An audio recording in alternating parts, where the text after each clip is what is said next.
Oh,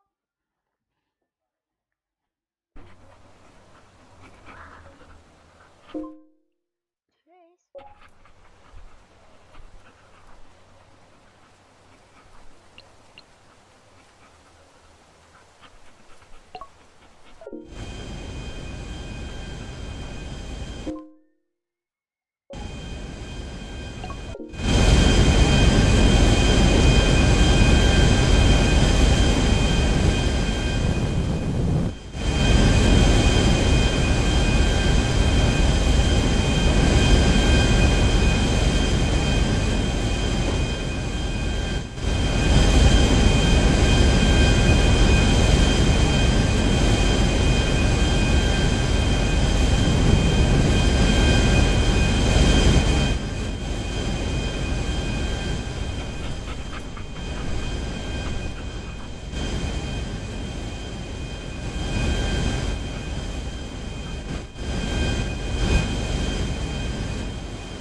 Alright,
Ha!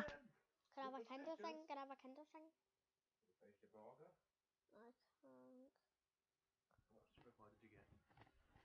It's because I've realised that I don't want the tomatoes anymore. Take tomatoes out?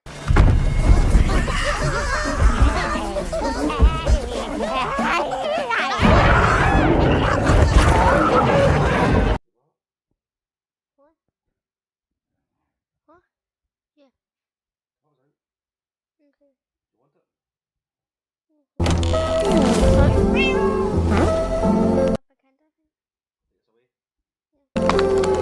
Wait. Is there tomatoes in this?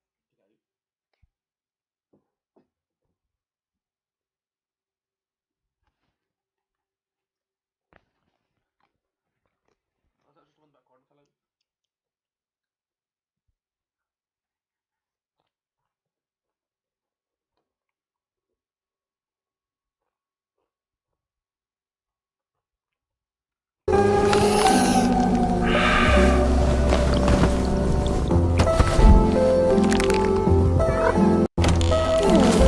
Whoa, whoa, whoa, whoa, whoa.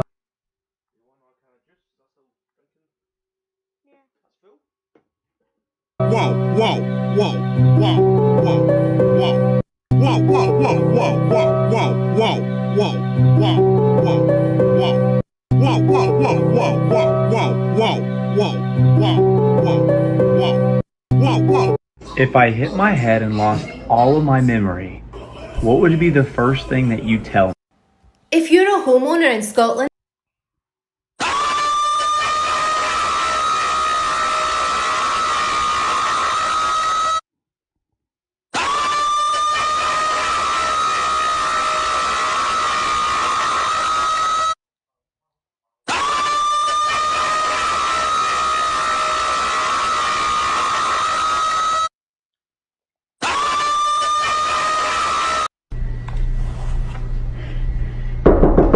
Steven, what are you doing in there?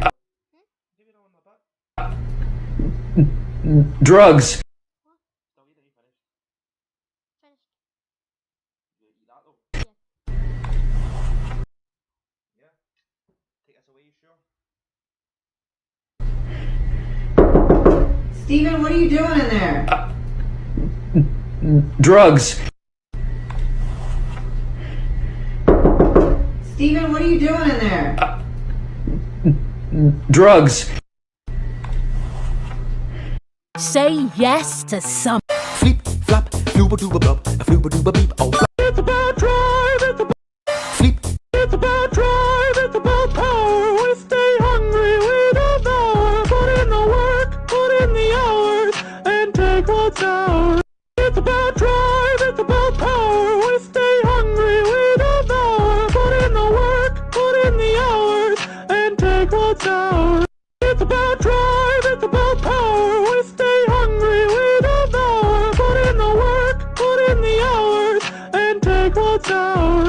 It's about drive, it's about power. We stay hungry, we don't know. This is episode.